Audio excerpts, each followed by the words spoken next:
Hi everyone! Welcome to Tama's Japanology channel. Today, I'm introducing you to Japan's cozy hideaway, Kochi Prefecture. Tucked away on the southern coast of Shikoku Island, Kochi is a land of natural beauty, deep history, warm-hearted locals, and unforgettable experiences. If you're looking for somewhere authentic, off the beaten path, and full of character, Kochi might just be your next favorite destination. So sit back, relax, and join us on this journey through the wonders of Kochi. Let's begin our adventure in the heart of Kochi City, at Kochi Castle. Unlike many Japanese castles that were destroyed and rebuilt, Kochi Castle is one of the few original castles that still stands with its main keep intact since the 17th century. Walking through its wooden corridors and stone walls, you can almost hear the footsteps of the samurai who once guarded this land. From the top of the castle, the panoramic view of the city is simply breathtaking. Just a short walk from the castle, you'll find the famous Sunday market, a tradition that's been alive for over 300 years. Every Sunday morning, over 300 stalls stretch for more than a kilometer, selling fresh produce, local snacks, handmade crafts, and more. You can taste local delicacies like imokenpi, sweet potato fries, or try freshly picked yuzu, a citrus fruit that Kochi is famous for. It's the perfect way to connect with locals and experience the vibrant energy of Kochi life. Now, let's head out into nature. Kochi is a paradise for outdoor lovers. Our next stop is the Shimanto River, often called Japan's last clear stream. With no dams to interrupt its flow, the river is crystal clear and stretches over 196 kilometers. You can canoe along its calm waters, cycle beside its scenic banks, or just relax and watch traditional fishermen using ukai, or cormorant fishing. Shimanto isn't just a river, it's a way of life. Next up, the stunning Katsuo Beach. Here, you'll find dramatic waves crashing against rugged rocks, and a statue of Sakamoto Ryoma, one of Japan's most beloved historical figures. Ryoma was a visionary samurai who helped shape modern Japan. Standing tall and looking out to sea, his statue symbolizes Kochi's proud spirit of independence and reform. The beach is a great place for a quiet walk, or to watch the moon rise over the Pacific Ocean. Of course, no visit to Kochi would be complete without diving into its incredible food scene. Let's start with Kochi's signature dish, Katsuo no Tataki. Bonito is seared over a straw fire, giving it a smoky flavor, and served with garlic, onion, and ponzu sauce. It's bold, rich, and absolutely delicious. You can even experience making it yourself at local workshops. Other local specialties include sawachi ryuri, a big, beautiful platter of seasonal foods meant for sharing, and yuzu-flavored everything, from drinks to desserts. Now, let's turn up the energy with Kochi's most famous festival, the Yasakoi Festival. Held every August, this colorful celebration brings thousands of dancers to the streets, performing in vibrant costumes with naruko clappers in hand. The music is loud, the moves are dynamic, and the spirit is contagious. Everyone's welcome to join, even tourists. If you're in Kochi during Yasakoi, don't just watch, dance with the locals and feel the heartbeat of the city. Beyond the big sights, Kochi offers peaceful rural experiences that are just as magical.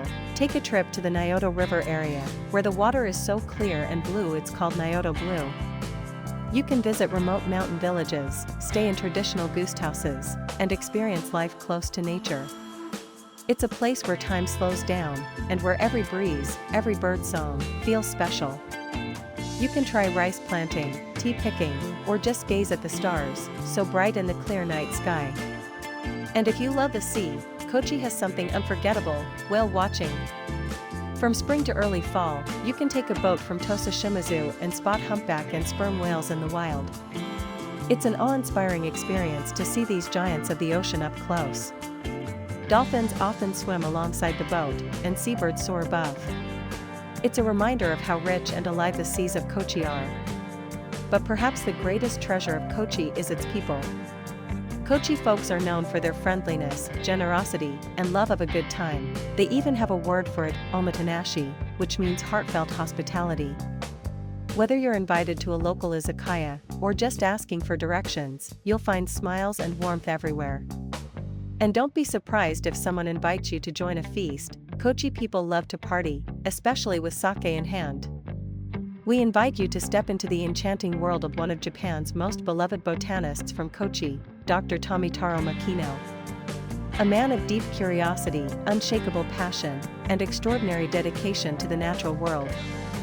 This is the story of a self-taught genius who changed the course of botanical science in Japan. A man who discovered and named over 1,500 plant species and catalogued more than 400,000 specimens in his lifetime. This is the life and legacy of Makino Tomitaro. Tomitaro Makino was born in 1862 in Sakawa, a small town in Kochi Prefecture, Japan.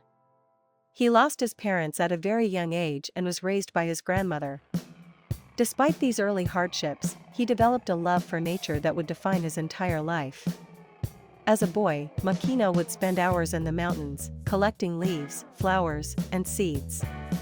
With no formal education beyond elementary school, he taught himself everything he could about plants. Through books, sketches, and most importantly, through direct observation of the world around him.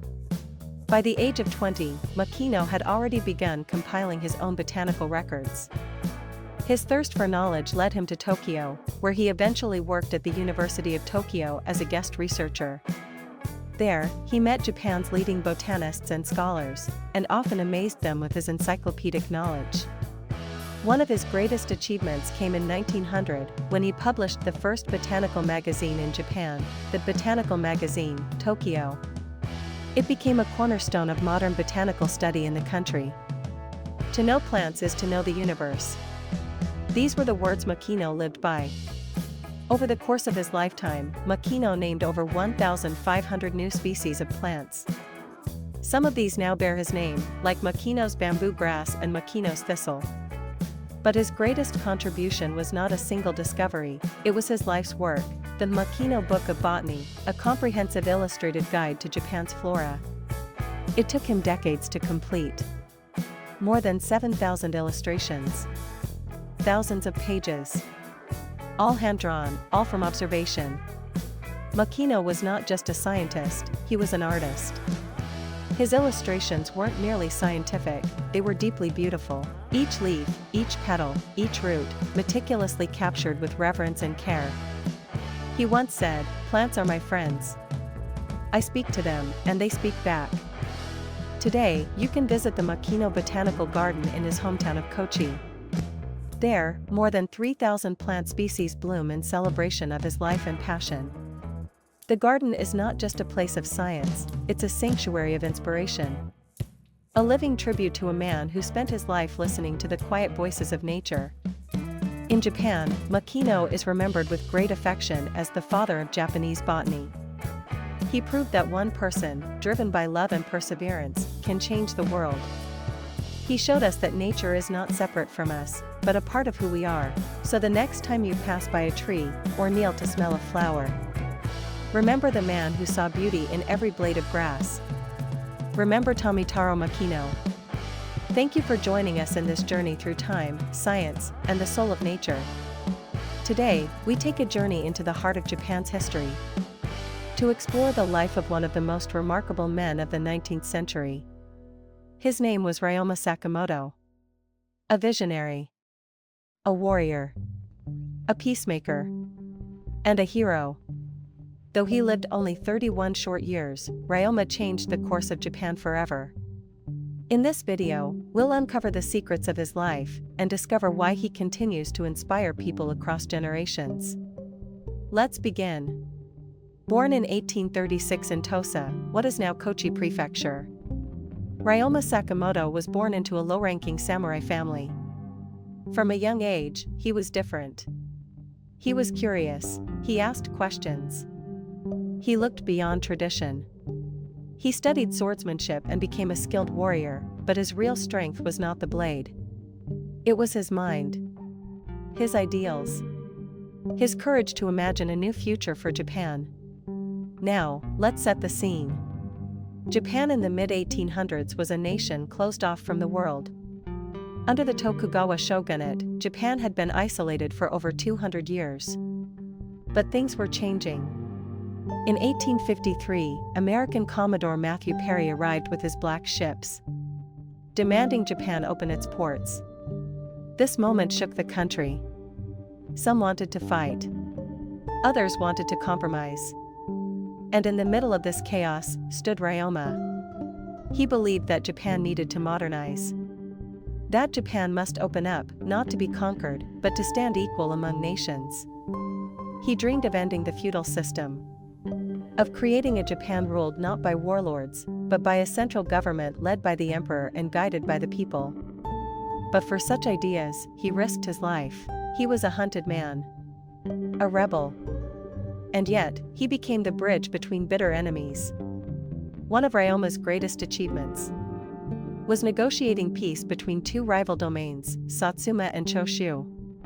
These two powerful clans had once been enemies, but Ryoma convinced them to work together. Together, they could overthrow the Tokugawa shogunate. Together, they could build a new Japan. And they did. In 1867, Ryoma presented a document known as the Eight Proposals while shipboard. It outlined the foundation for a new government. Democratic, centralized, and modern. Many believe this became the blueprint for the Meiji Restoration, which would begin shortly after Ryoma's death. Tragically, Ryoma never saw this new era. On December 10, 1867, he was assassinated in Kyoto. He was just 31. No one knows for sure who killed him. Some say it was political rivals. Others say it was betrayal. But what we do know is that his vision survived. His ideas lived on.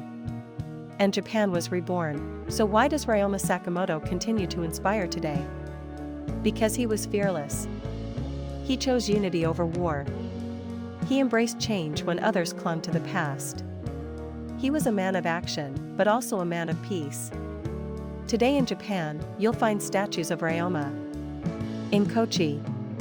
In Nagasaki. In Kyoto. You'll find novels, films, TV dramas dedicated to him. He's not just a historical figure. He's a symbol. A dreamer. A national hero. And perhaps, more than anything, Ryoma reminds us that one person, with courage and vision, can truly change the world. As we close this story, let us remember his words. Words that echo across time: if I draw my sword, I cannot sheath it again until I've fulfilled my purpose. So, why visit Kochi? Because it's real. It's wild. It's welcoming. It's a place where nature, history, food, and spirit come together in perfect harmony. Kochi may not be as famous as Tokyo or Kyoto, but that's what makes it so special. Here, every moment feels personal. Every experience feels earned. So come to Kochi. Let the wind of the Pacific greet you. Let the rivers refresh you. Let the people inspire you. Kochi is waiting. Will you answer the call? Thank you for watching. See you in Kochi.